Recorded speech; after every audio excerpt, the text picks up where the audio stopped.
Two.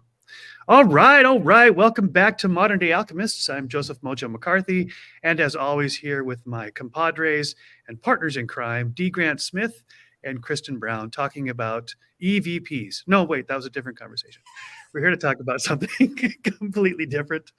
For those of you that weren't tuned in before we came online, Kristen was telling us about how her house is haunted, but we are not going to talk about that today. That's just a precursor, a little appetizer for another episode down the road. And yes, I am caffeinated. I'm sure that shows. All right, so for those that have not tuned in before to Modern Day Alchemists, welcome here. And those that have tuned in before, welcome as well. This is our 20th episode, which I just find absolutely fascinating and wonderful that over the course of the last year or so, we've been able to do this thing, which we all enjoy thoroughly for 20 different times, which is approximately 20 hours of video recording. So for those that are super bored and like to binge watch, you can go back to Modern Day Alchemist on YouTube and watch for 20 hours straight. We highly recommend it. I recommend it, yeah. And then make sure you have your therapist on speed dial. All right, so before we get into the heart of today's matter, I'd like each of my amazing guests to introduce themselves to an audience that may or may not have met you before. So Kristen Brown, as always, we will start with beauty before age. And please introduce yourself and tell us. I think I'm both. I have a birthday on Monday, so. Happy birthday. Your birthday's on Monday? It is. What no the way. What? Yeah. What? Thanks for telling us. Holy crap. Let's do a special birthday episode on Monday. Was it last Monday? Or time to send you a card? You know, I was thinking, okay, I was going to go into I'm going to say it anyway, just because this is us. I was thinking after the fact, just like, what do I really want for my birthday? And I was like, you know what? I would love to get together with my Winston family. I'd love to rent a mansion and get my brothers and sisters, all the people that we know and love, and bring them all together and just hang out and have a cook so we don't have to do anything. Anyway, my name is Kristen Brown. I am an author, coach, and speaker, and I help people heal their self-worth so that they can reclaim their personal power in life. Wow, look at you. Short and sweet and to the point. I know. You shortened that down by about 4 sentences from the last time we were together. Congratulations. Well, I'm short and sweet, so it fits. Well, short for sure. We're not sure about the sweet part, but we'll get to that. Come on, my mom used to call me Sweet Pea. Yeah, used to being the key word. That's well, she's not here anymore. Oh, okay, sorry. All right, so D. Grant is giving me the hairy eye, and I'm going to pass the mic to him now. D. Grant, please introduce yourself before I get to. I'm going to take the fucking microphone away from you if you keep talking to her like that. Fair enough. Thank you. He's a little spicy today, isn't he, D? I wouldn't call this spicy. This is some sort of weird, this version of Joe stepped from the multiverse in here, and we want to. No offense, buddy, but we're gonna kick you back out because you don't talk to my sister that way. I love it. Let's go. Thank you, Dean. You want a piece of me? Dude, come on.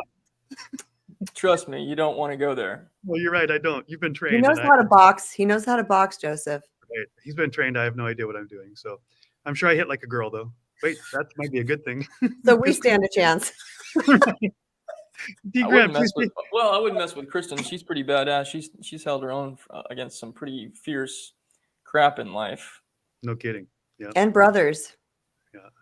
So we've taken not one rabbit trail now. We've taken about 12, and I'm not going to apologize for that. I'm going to blame Joe because he started it. But your question was, who am I and what do I do?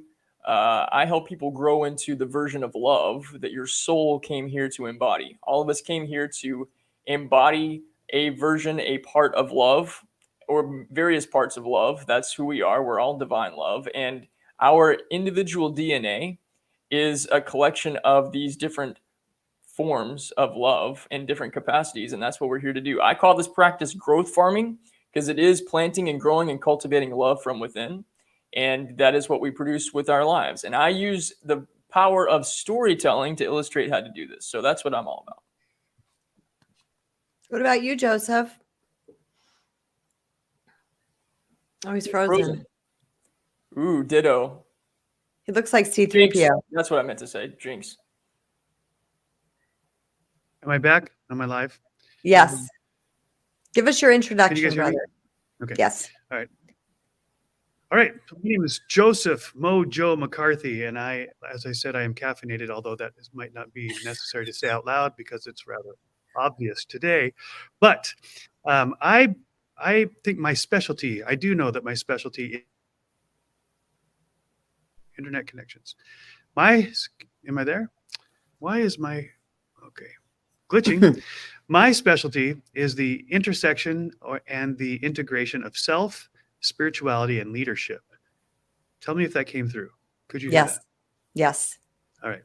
So yeah, to put it succinctly, I am full on about the integration and the intersection of self, spirituality, and leadership. And so I talk about all of those things, not separately, but together, which is what we're going to do about today as well. We are the Modern Day Alchemists, this team of 3 people who have learned through the trials, tribulations, the joys, and the sorrows of life, how to take what life gives us and turn it into pure gold that continues to be refined actually as we go through our lives. And so we've talked over the last 19 episodes on many amazing topics. I've listened back to several of them myself and go, wow, we're good. I didn't remember even saying that. That was so good, right? Some good stuff bubbles up here. And so those of you that have tuned in, this will not be a waste of your time. And in fact, it is our intention that the time spent here isn't spent, it's invested, because it'll bear fruit in your life, to use that growth farming metaphor. But today I thought it would be really fun if we would reflect, each of us take turns to reflect on our own lives. And I'm going to ask 2 different questions, and they should produce a different perspective. So as I like to say, we have the ability to time travel. God's given us both an extraordinary memory and extraordinary imagination. And those are tools that allow us, not necessarily bodily, but in our minds, our imaginations, we can time travel. We can go back to the past and revisit. And as Dee Grant points out, we can actually rewrite the past. And we can imagine what a future would look like, which actually gives us goals and ambitions and dreams, which actually helps us manifest and create the life that we want. So I want us to time travel in 2 directions over the next however many minutes we have. And I'm going to ask each of us to do this. And the first question now will be, if you could take what you know now, the wisdom that you've learned in your life to date, and you could go back and meet yourself at age 19. You finished high school, you may or may not have started college yet, but the whole world is opened up to you, and now you're independent, perhaps for the first time approximately in your life, and you don't know what you don't know, but yourself comes out of the future, right? Time travels to your present at age 19 and says, hey, here's a few things I think it would be helpful for you to know, things I wish I would have someone would have told me when I was 19. And there's no right or wrong answers here. This is just an exploration and discovery. And I invite any of those that have tuned in or that are listening to do this exercise for yourself as well. And maybe take some notes about what we have to say, but also what you would say to yourself, because I think that's really important. So who wants to jump in first? Who wants to tell us what you would tell your 19-year-old self? Anyone? I'll do it. That's fine. Dee Grant, please.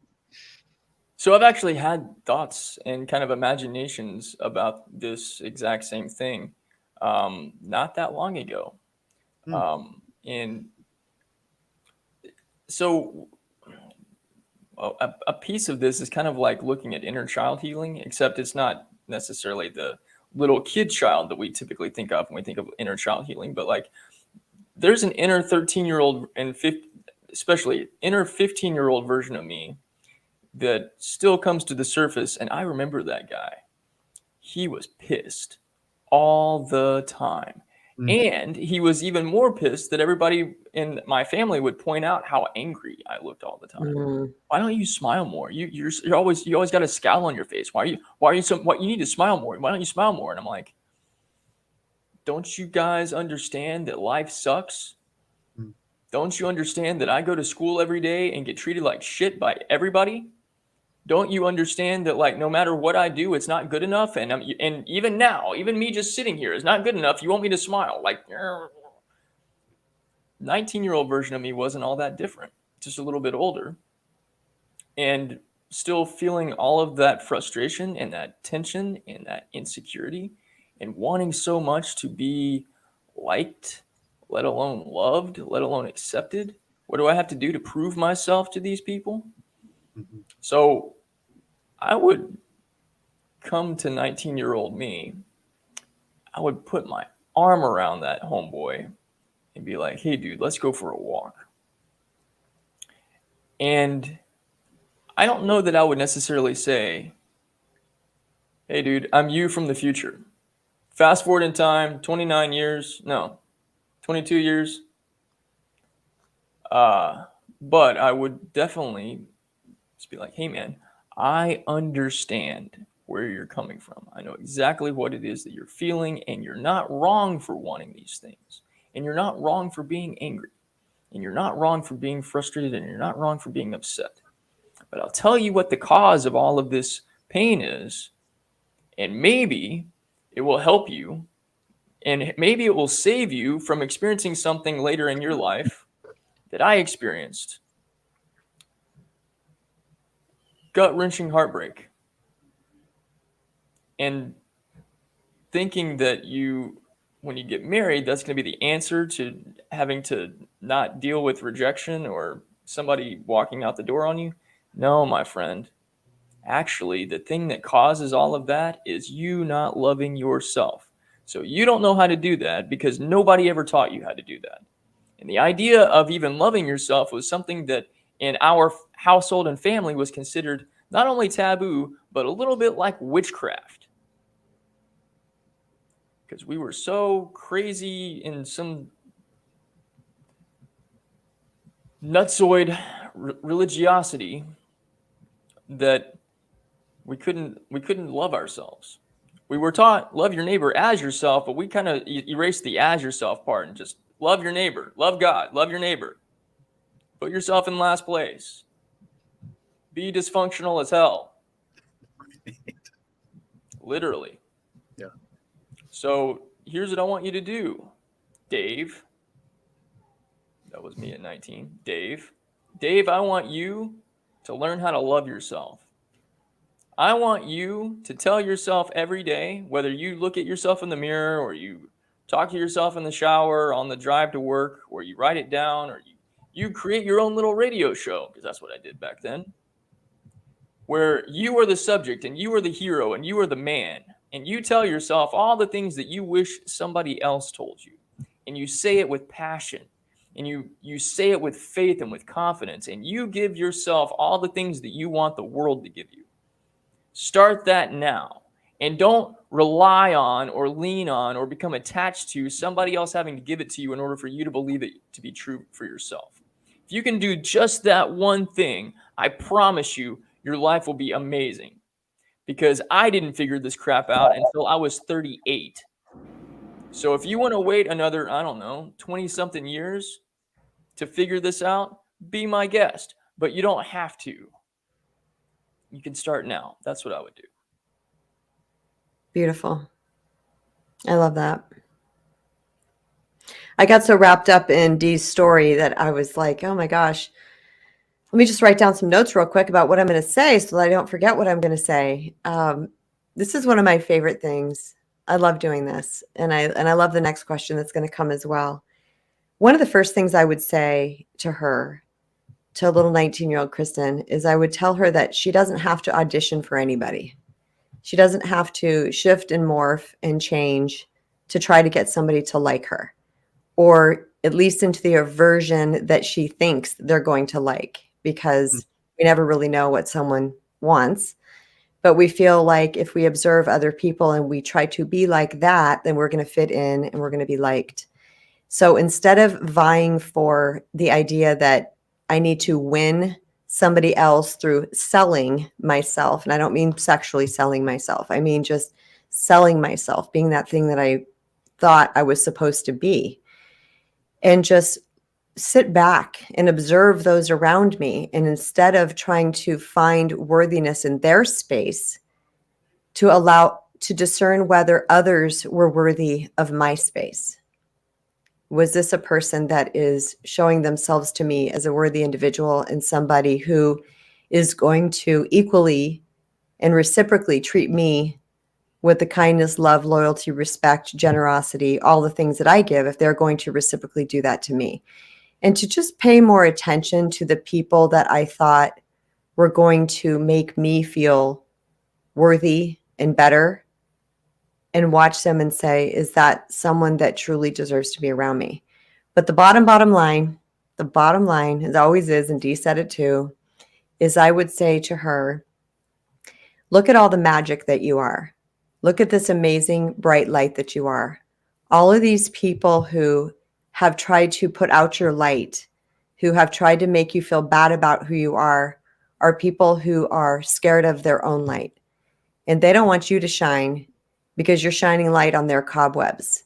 But that's their story. And you don't need to be sucked into that energy. You just need to tend to your own flame, tend to your own light, and allow people to be authentically drawn to you for that light, not because of some false pretend mask wearing light that you think you're putting on, like I'm referring to in the beginning of what I was just saying, but so that they can be drawn to your authentic light, because our authentic light will honestly attract people to us who like that they resonate with you, that they blend with you. They're your level of weird. They're your level of interesting, and they're going to be attracted to that, or they're not going to be. They're going to be offended by it, or they don't like it, or you annoy them. Allow people to be annoyed by you, 19-year-old Kristen. Allow people to not like you. It doesn't matter. What matters is that you are you, because if you're not you, you are betraying yourself. And you are putting that energy inside of yourself of betrayal, which will invite people to betray you, because you will get back from what you're doing to you. So the bottom line is, I would tell her that she's enough. She's not only enough, she's really, really cool. She's an amazing human being, and she needs to see that for herself above anything else, and to stop trying to get love, approval, and acceptance from anybody on the outside. All she needs to do is to give it to herself. Amen, sister. Yes, you two both have brought me to tears already. And I felt, as both of you were speaking, I was wishing that when I was 19, the two of you would have come and told me exactly what you just said. Right. I need to hear that as well, right? Yeah.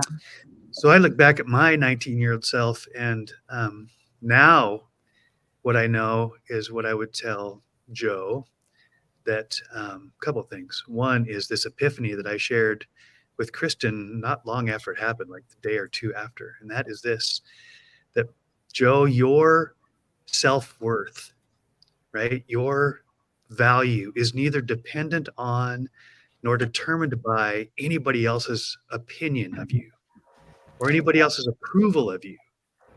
And I would say it over and over again, because Joe at 19 wouldn't understand what I was saying, right? I wouldn't get it. Joe, your approval or your self-worth, your value isn't determined by or dependent on anybody else's opinion, not even your own, which is, this is kind of a profound part for me, because I was pretty confident at 19. I was pretty out there, pretty outgoing. I'm a risk taker. At 19, I'm ready to travel the world, which I did. So I wouldn't in any way quench that, but I would just allow or help or inform Joe that I don't have to perform for anybody, right?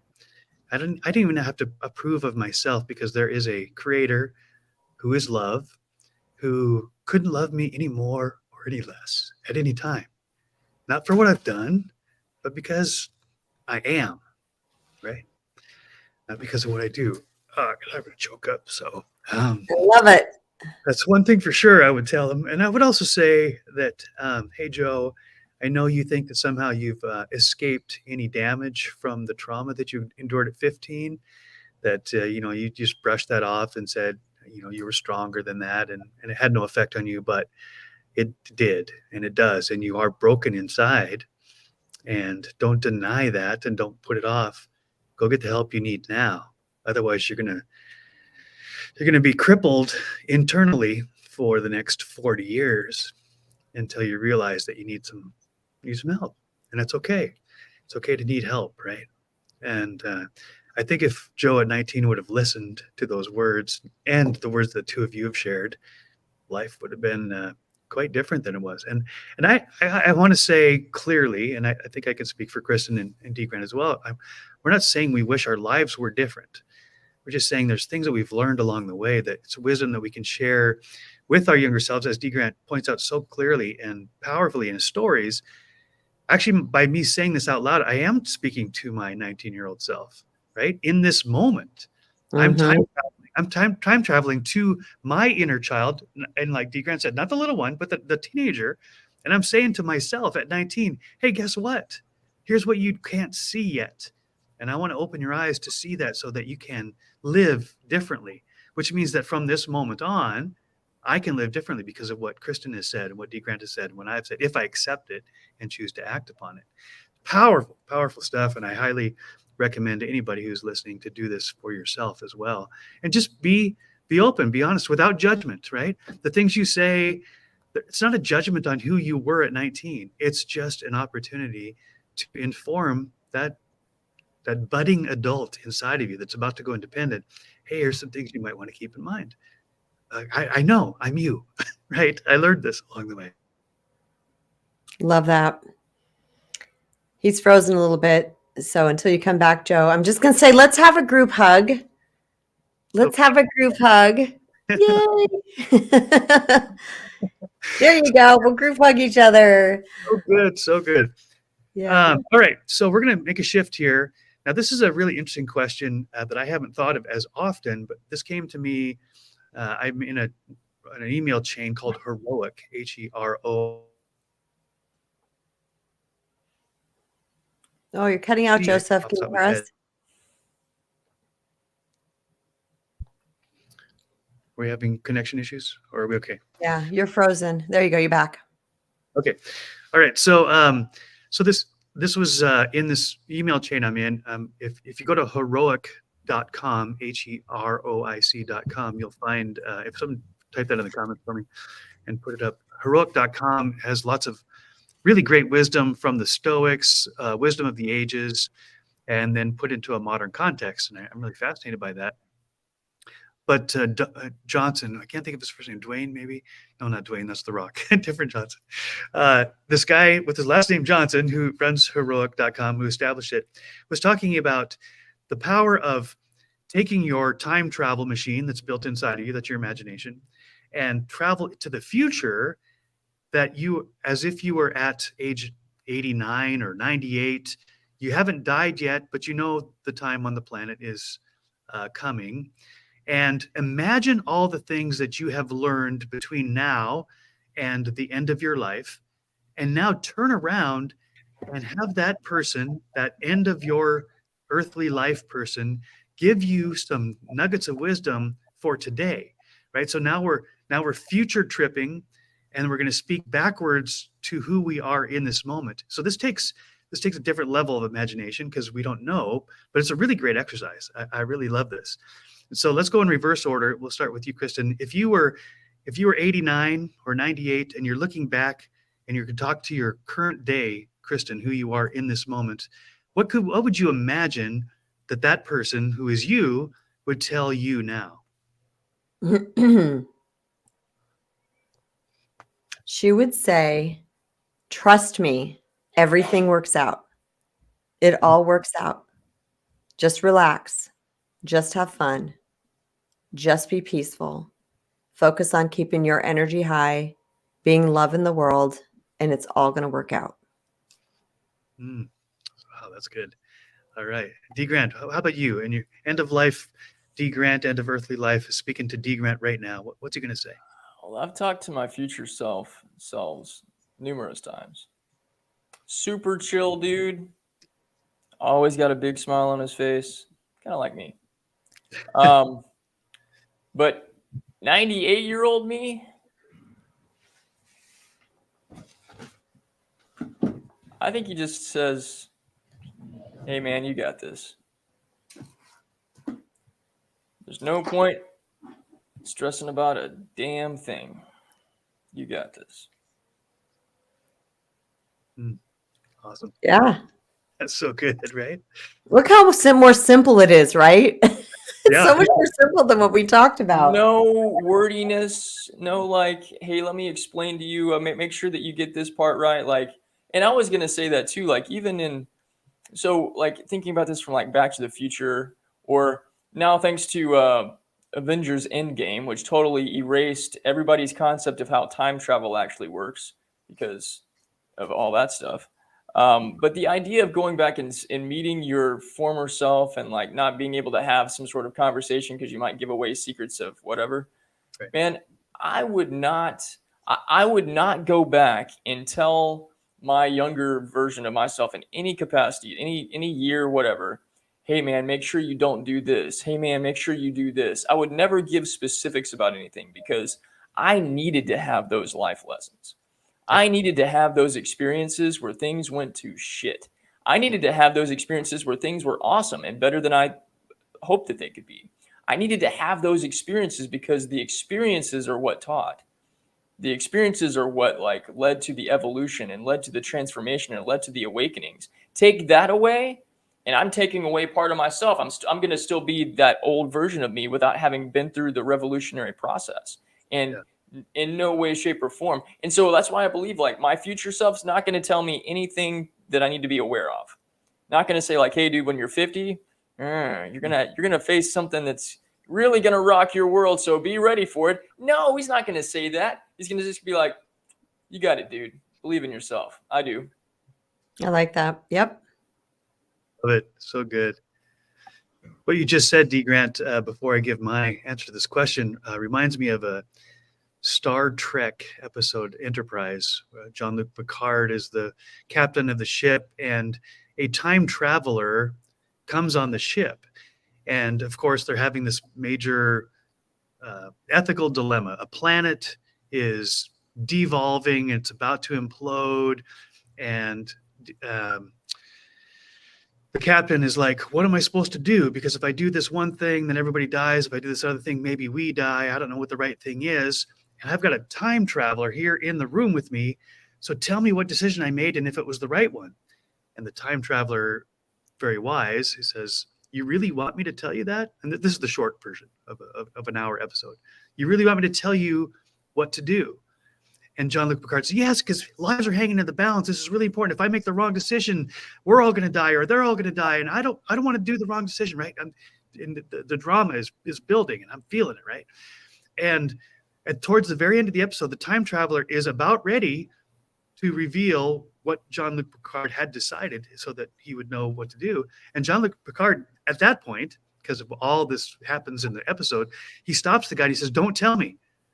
I've realized I don't want to know because I want the power to make the decision based on what I know to be true in this moment. And if you give me a hint, if you tell me what's going to happen, it will change the way I'd make my decisions. And he said, I'm not going to give up my power to choose. This is my summary of all this. And I was like, I didn't see that coming. I was like, this is so good, right? So good. Because how many times in my life have I said, God, just show me what it is I'm supposed to do and I'll go do that. And there's silence. Like, why aren't you telling me? I'm telling you, God, I will do whatever. And he says nothing. Why? Because he says, I've given you, Joe, the power to choose. You want to give that up? Right? The power to choose is one of the most valuable, priceless gifts I've given to humankind. And you're asking me to tell you what to do. What parent would do that, right? A lot of parents do tell the kids what to do, but that's when they're young, to train them up so they know how to make good decisions. Unfortunately, the helicopter parents keep doing that when the kids are 15 or 20 or 25, right?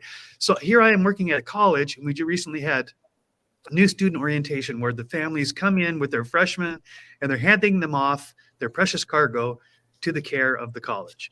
And there's this tension in the air. It's all happy, and there's nervous parents, and there's excited teenagers ready to become a college student, and there's this separation anxiety, right? And you can just see it from a mile away, which one of the helicopter parents that are telling their kids how to sign the paperwork and which line to get into, and I'll do this for that, this and that, and they're enabling, right?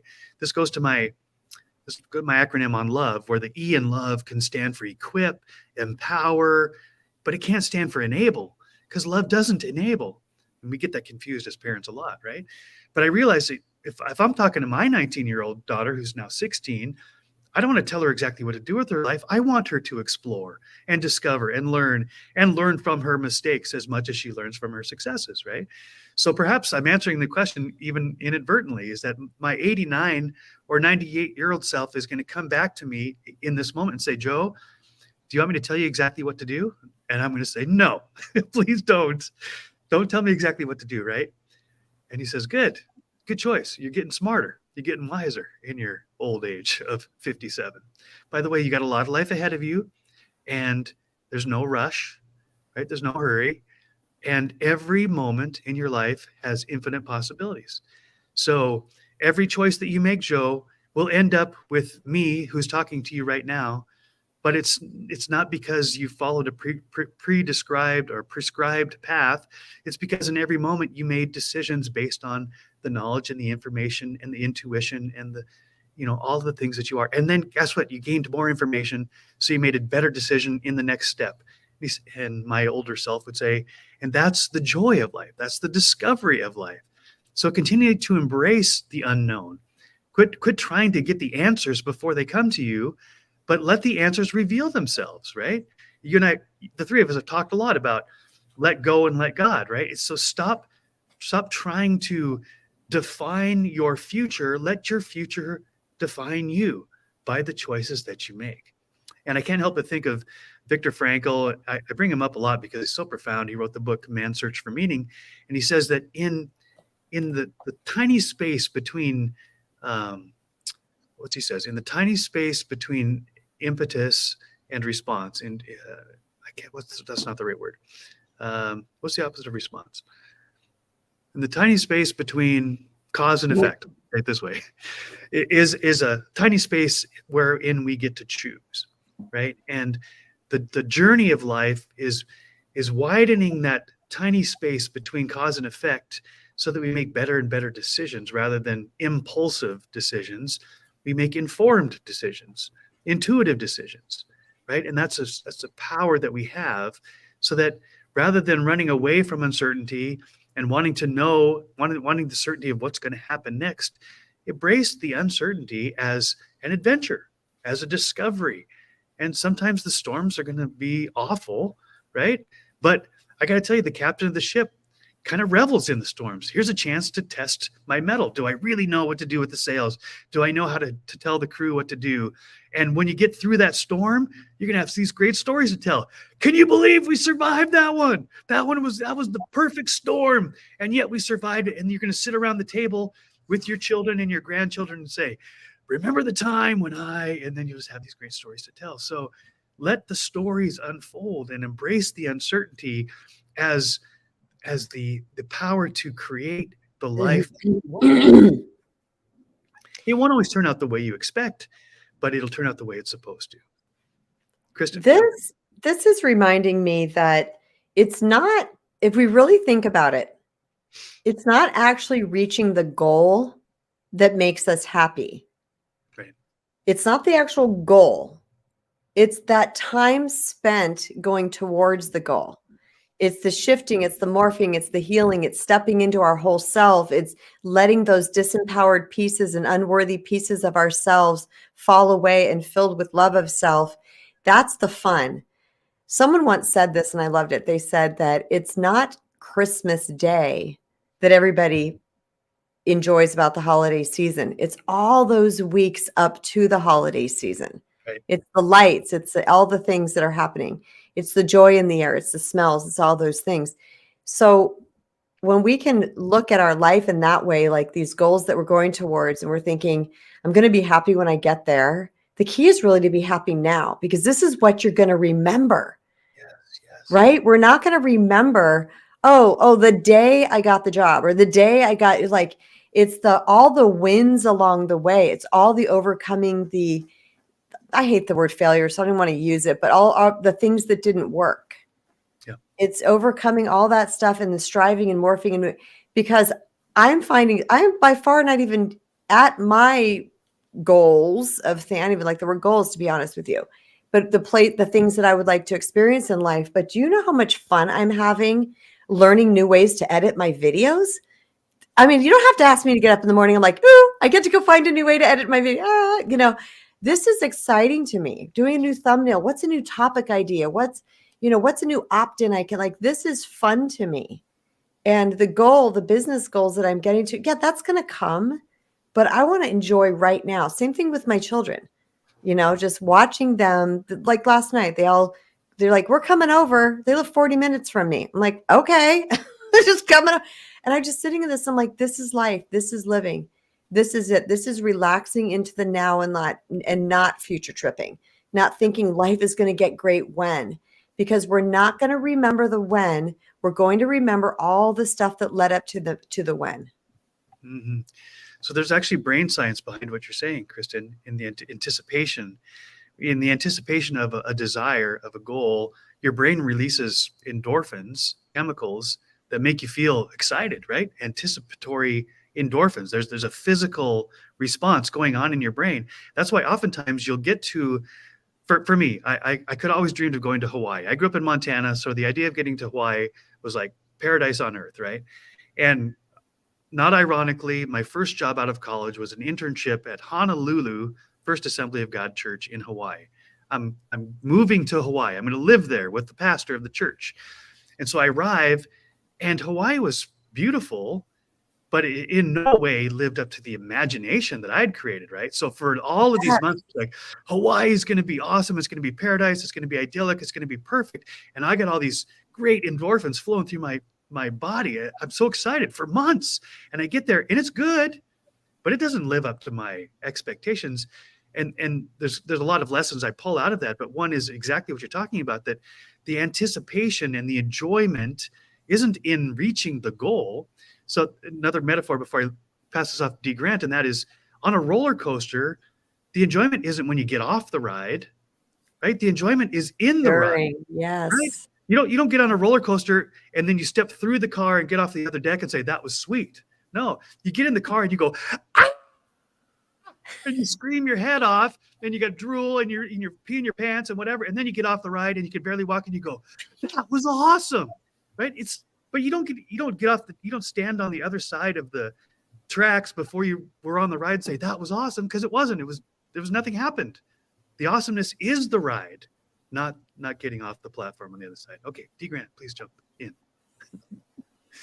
Well, you just gave the whole premise of a story that I wrote that you guys have both heard. The journey is the joy. Yes. I'm going to write that down. You keep talking about that for a second. Well, I'm in awe of what both of you guys just shared, because it is such a profound thing. We're I think trained and taught and conditioned to focus so much on the end goal as though it's this arrival, this destination point that we put all of our focus and our energy on, and lose track or not have any awareness of the different pieces that are along the way to make this whole thing happen. It's what Neville talks about in terms of the bridge of incidents.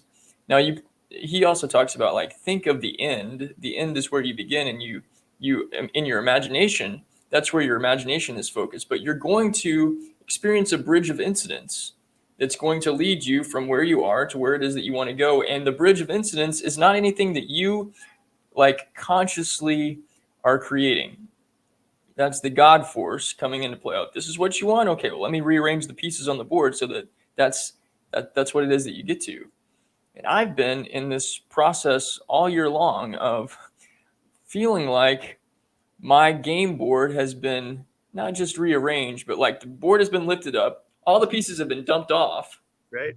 Yeah. Set back down. My little character comes back, put back on, and I'm like, where's the pieces? Mm-hmm. There was this person that was very much a part of this story, not here anymore. There was this other stuff that was very much a part of this story, not here anymore. What is it that I do? And kind of like what you were saying earlier, Joe, about, saying to God, like, hey, I'll do anything you want me to do. A lot of 2023 has been, okay, dude, you've got this dream that you want. You got to lose a whole bunch of stuff. Yeah, have this dream come true. That's it. True. We're done here. And there's a lot of the stuff that you think is a part of you that actually you can't bring that part of you with you into your dream. Mm-hmm. And if you're going to hold on to that, then you're going to be holding on for a long time and be frustrated with why the dream hasn't happened yet. You got to let go of this crap. And most of the stuff's up here. Mm-hmm. Yeah. And so I've been, addition by subtraction. Yeah. But it's the transformation process is not just us learning new things. Right. It's not just us being able to like increase in our strengths in certain capacities. A lot of it is shedding skin. 100%. A lot of it is what they call shadow work, like addressing the fact that like, oh, okay, well, for the longest time, I've been in relationships with people that I attach myself to. I'll just be incredibly vulnerable and honest. Yep. I attach and I cling on and I make them my whole world. Mm-hmm. And I get obsessive, or I did. And it wasn't until God was like, dude, I've already told you what the best version of you looks like. So here's what's going to happen. I'm just going to go. Boop. And you got to be you on your own and love the fuck out of you. Pardon my French. I speak French. I'm fluent in French. Y'all know that about me. You've got to be solid in yourself, independent of any relationship status. Because even though, like, I mean, for the longest time, I called myself the relationship growth farmer, right? Right? Yes. 100%. So if you take the relationship part out, does that take away who I am? Does that take anything away from me? Am I only able to be good at relationships and helping other people be good at relationships if I'm in one? No. Yeah, no. Like, and the same thing with success. If you take all of the money away from somebody that's super successful, are they not successful anymore? If you take all of the fame away from the most famous people in the world, are they not worthy anymore? Right. Like, take away all of the things that we believe build up and make you who you are. Take all of that stuff away, and who are you left with? Well, that's the real you. That's the real you that's been the real you the whole time. You can add all the other things, all of the accolades, all of the destination crap. You can add that on, but is that the real thing? No. And that's been such a huge revelation for me this year that, like, it's not about getting to the end and then the end making me happy. Right. The reality is happiness now, peace now, love now, fulfillment now, strength now, solidarity now, awesomeness now. It's now, the eternal now. And I get to carry that with me wherever I go, regardless of what ends up happening. So whether I end up in Hawaii, which would be fantastic, or California, or Japan, or I'm listing off all the places that I am going to go. But regardless of whether I'm there or I'm here in Texas, doesn't matter. Awesome, awesome, awesome, awesome, awesome. Regardless of whether I'm tutoring 3 elementary school students, or I'm speaking on a stage in front of, 50,000 people. Still the same dude. Yep. Still the same awesomeness. Mm-hmm. The audience can change a zillion times. Doesn't matter. Like, this is like, we're getting down into not just the grassroots, but the soil beneath the soil, beneath the soil, beneath the soil, beneath the soil, where it really matters. Yep. 100%. Yep. So I want to transition just in here for a few minutes. What you're really getting at, D. Grant, is the reminder of what Howard Falco is teaching all of us. And that's how important the I am statements are. Because I am is present tense. It's not I will be, and it's not I was. Right? So we've gone through this journey today to talk to our 19-year-old self. We went back in time, right? Who I was. And then we take our future self, who I will become, to bring it to this present moment to inform us of some truth, right? But what really matters in all of this exercise is this present moment, because this is the only moment that we have to make a decision, to take an action, to have a feeling. Everything else in the past, where is that? It's somewhere inside of me, but it's gone, right? All at the same time. And the future self is coming, but it's still out there somewhere. The only time I ever have to make any decision, to do anything, to feel anything, is in the present moment. I can't feel in the past. I can't feel in the future. I can bring those into the present moment, which is a superpower, but I can't act or do anything any other time than right now. So it's, D. Grant said, now. And I'm saying yes, why? Because I am, not I will be. I will be happy. I will be satisfied. I will become something, right? And there is this dynamic tension, this dynamic force, this paradox is going on in every moment. It's who I am, which is who I have become. My past is the roadmap that got me to where I am. And who I am becoming is all based in what do I do with what I have become to this point. It's the next decision, right? That's the becoming. And so every time I make a decision about anything, consciously or subconsciously, I am becoming. I've taken who I am and I'm becoming something new, right? And so it's deep and it's profound, but it is actually our experience that we can only experience anything in this moment. Even if it's a memory or an imagination, we're bringing it into this present moment. This is what we have. And we get to work with all these tools in order to become something better, greater, right? And Kristen made a good point before about she hates to use the word losing. Well, failure. I don't say failure ever. Right. And so I say to myself, and I say to anybody who will listen, I'm learning to reframe any situation that seems like a win or lose as a win or learn, right? I'm not winning or losing. I'm winning or learning. And learning actually is a good thing. It's growth. So it's a win-win proposition if I can reframe it as a win or learn, right? There's no losing in that. Maybe I'll actually lose some baggage. I'll lose some of that LBS, those limited belief systems, those pounds that make me heavy, slow me down, cause me want to quit. That's something I do want to lose. I want to lose those LBSs, right? I want to lose those pounds. But that's that addition by subtraction, by taking away the exterior things and accumulations and awards and attaboys and accolades and all these things that I think make me worthwhile. Turns out it's in pulling all that off that I find out that the true value is inside. It is me. It's 100%. The other stuff is LBS. Go ahead, Kristen jumped in there. So I've got another acronym for LBS. Acronyms. Yay. You know, I love acronyms.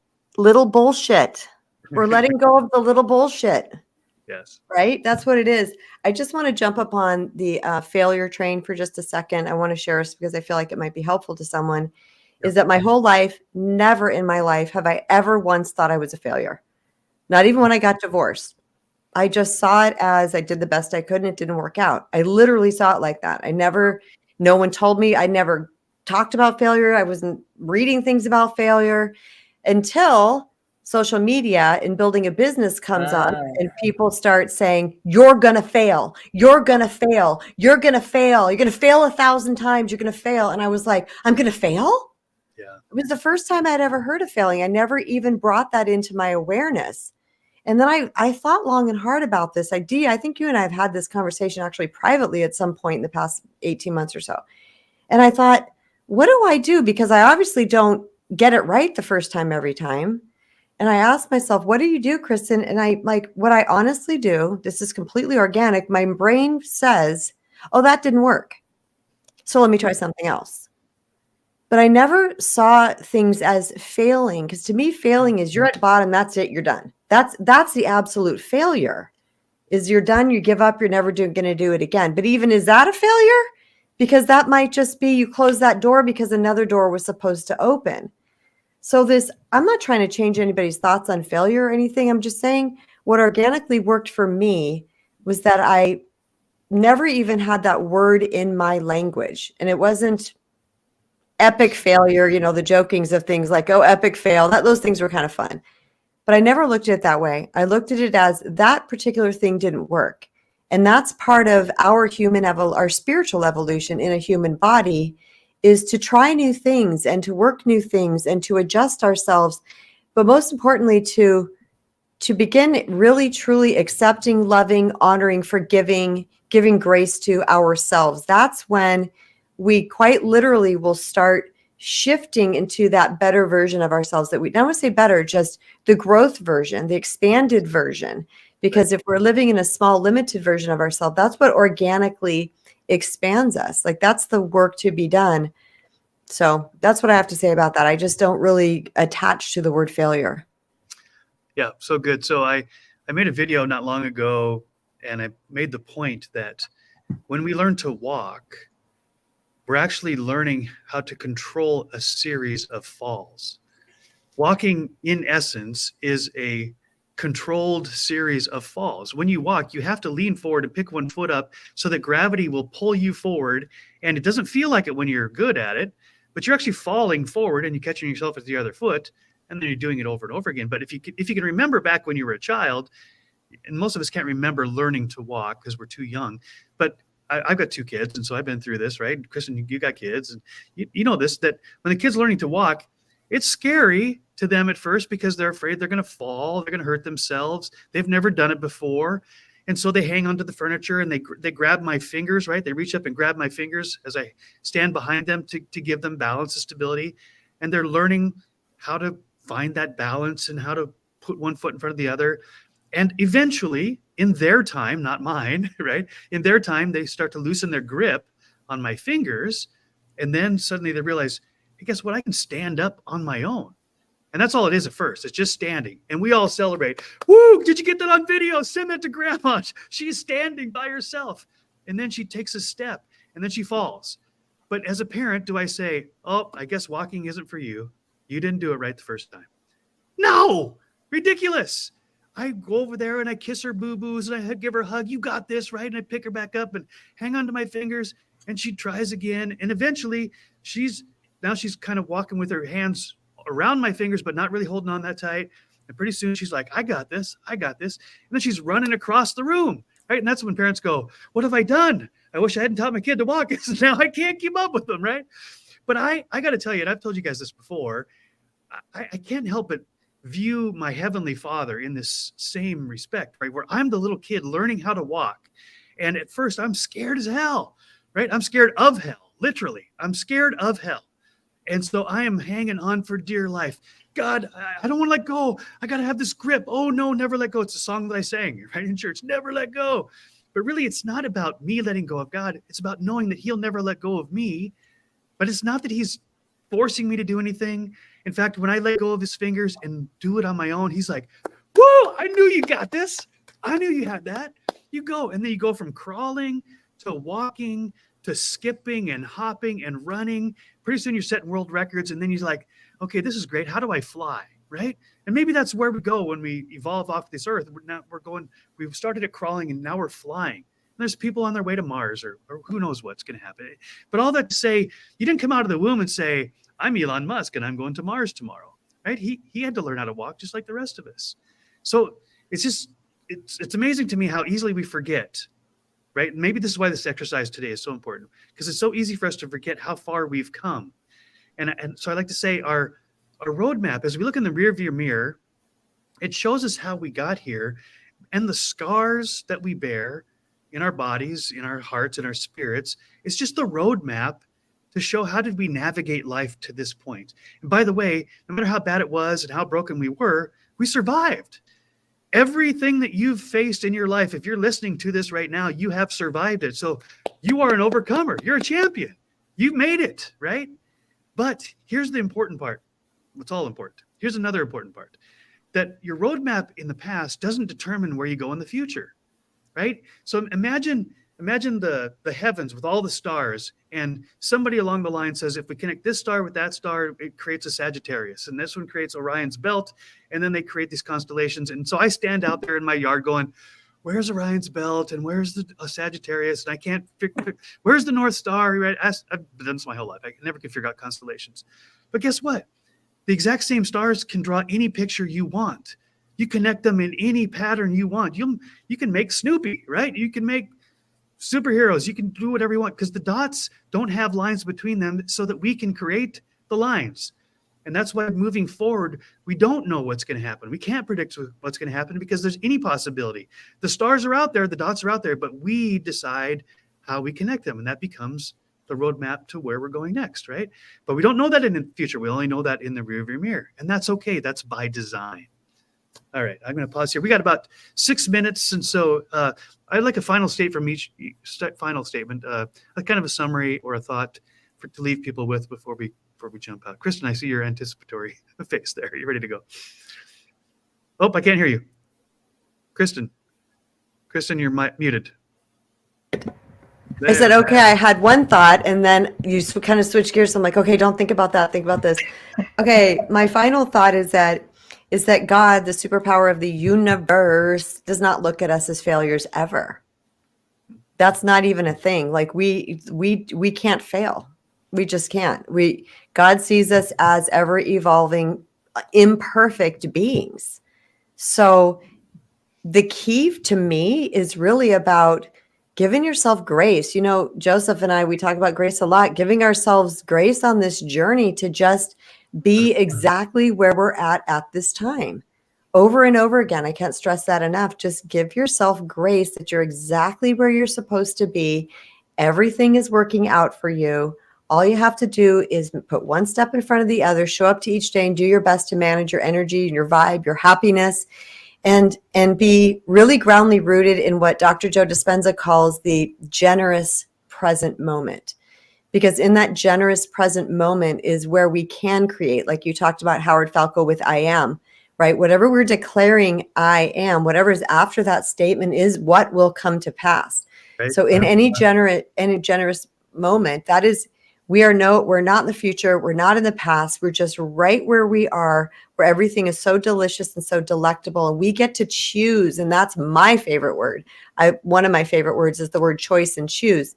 We get to choose in every moment how we're going to feel about this situation in the smallest of ways. People are coming to visit you and you're tired. Well, you can be annoyed that they're coming to visit you, or you can be grateful that people want to come visit you. Right. You know, we can choose in any moment how we feel. So, this is, to me, is about taking radical responsibility for our life. I gave us a talk this morning on wisdom about this, is that stop going out here thinking about this person, solving this problem, doing all of your power is fractured out all over the world. It's not leaving anything left for you. Bring all that power, all that energy back into yourself and ask yourself, what do I need? How can I heal? How can I grow? What am I willing to see? And just bring new awarenesses into you, because if you're going down this trajectory and one little awareness comes, it's just going to take you off path. And then over time, you're going to go further and further and further away. I guess I should do it this way, further and further and further away from that initial trajectory, just because you brought in a new perception and a new awareness. But the key is to quiet the ego, quiet that voice in your head that tells you you suck and you should be afraid. Quiet that voice in your head, allow your God self to come in, ask questions, and then being willing to feel the resonance in your heart, and you will know exactly what your next best step is. 100%. Awesome. D. Grant, some summary statements or thoughts for the audience. I don't think there's anything I can add to that other than the little engine that said, yes, I can, yes, I can, yes, I can, and add a little extra to that. Yes, I am. Yes, I am. Yes, I am. Love that. Yeah. That's our wordsmith, D. Grant, right there. Totally. Yeah, the little engine that could said, I think I can, but really important, right? I think I can, and I love your change. I think I am, because the truth is, if I think I am, then I am. If I think I'm not, I'm not. I will prove myself right. That's, as Howard says, Howard's book, I Am. That's what our ego serves us by proving us right, proving our belief systems right. Even when our belief systems are broken, it'll still prove us right. It doesn't mean that it's good. Right. But we can change our belief systems, right, by I think I am, and then do over and over again, like that little engine. And then eventually it did. So good. Whoo, this has been such a great talk. So my little summary statement at the end here to kind of encapsulate what I think we've gone, or where I've gone in this is I hear in the founding documents of our country that all men are created equal. That's men and women, and that we have the right to life, liberty, and the pursuit of happiness. And I've really been thinking a lot about the pursuit of happiness. So Kristen pointed the fact out that it's actually in the pursuit is where the joy is, not the attaining of happiness. Another person said, that's why it's called fishing, not catching. Because the catching isn't the fun part, it's the fishing. You're out there fishing all the time. So that's what we're doing. So it's the pursuit of happiness. I used to kind of be critical of that. Like, well, if you pursue happiness, though, then it runs away. So is that really what you want to pursue? that's a whole nother talk. But I do like the idea that the pursuit is the key, not the happiness. The happiness comes in the pursuit, not in the attainment or the catching. You don't catch happiness, right? You actually generate it by pursuing it. So I love that pursuit of happiness. And then I also wanted to bring in the idea of the now. The I am is the present moment. So happiness isn't something that's out there. It's something that's in here. And it's actually in there, even if you can't feel it. So it's a matter of peeling away, as we talked about, peeling away what doesn't belong so that you can reveal who you truly are. And that is happy and joyful and loving and powerful. And as Kristen said, imperfect. We are perfectly imperfect or imperfectly perfect. I don't know. Either way, it works for me. And how can that be, right? How can as the religious people say, how can a holy God love an unholy person? Well, that's what grace is all about. In fact, that's what the whole Bible's about. For those that read the whole story, it's all about grace. It's about, yes, maybe a holy God can't be in the presence of an unholy person, but he does right? All the time. And, shedding those skins, shedding the snake skin so that we can grow into something that we're not right now. Okay, we both hit the 1 minute mark, 1 minute to the 1 hour mark. It feels like 1 minute. So D. Grant, remind people how to find you off of this app and after the fact. How can they connect with you? I'm at D. Grant Smith on every place that there is a place to be. And wordsmithing, awesome stories, transformational things, growthfarming.com. Okay, and Kristen Brown, how do people connect with you? Tell us a little bit about your book before we finish this. Yes, my book, The Recovering People Pleaser, A Spiritual Guide to Reclaiming Your True Worth and Attract the Love You Deserve. For a minute, I brain smoked there. Yes, that is my new book. You can find that on Amazon, and you can find me on YouTube mostly, which is at Kristen Brown. And I'm on other social places, but they have different handles because Kristen Brown is a very common name. And so I couldn't have it for all my handles like D. Grant. I was just thinking how envious I am that you get that for all your handles. But you can go to my website, kristenbrown.org. That's why I'm .org, because I couldn't get .com. kristenbrown.org, and you can find all my handles. You can follow me on all the places. Right on. And I'm at MoJOE.studio. That's a link tree that will take you to all of my socials and my brand new gear store. I just got to put a little plug in here. So I've taken my graphic design skills. I've been a graphic designer for 35 years. And I've worked for companies. I've worked for people. I've freelanced, but I've never done graphic design work for myself other than the logo you see up in the screens. And so I thought, hey, maybe I should try to use that for some income for my family. So I created a gear store, and you can find that at bit.ly/MoJOE Merch, MoJOE MERCH. It's also linked at MoJOE.studio. And I now have over 600 products on my store, and I just launched it a few days ago. So I've been rocking that world. It's got original graphic designs that you will not find any other place. That is until Amazon lets me sell it on Amazon and Walmart and whoever else you can find. So anyway, those of you who like to shop for Christmas gifts early, hint, hint, nudge, nudge. I'm on behalf of Kristen Brown and D. Grant Smith, I am MoJOE McCarthy, and I'm so grateful for the time, energy, and effort that you have spent here. May your life be blessed beyond what you can imagine. Peace for now. Much love, everybody. Much love.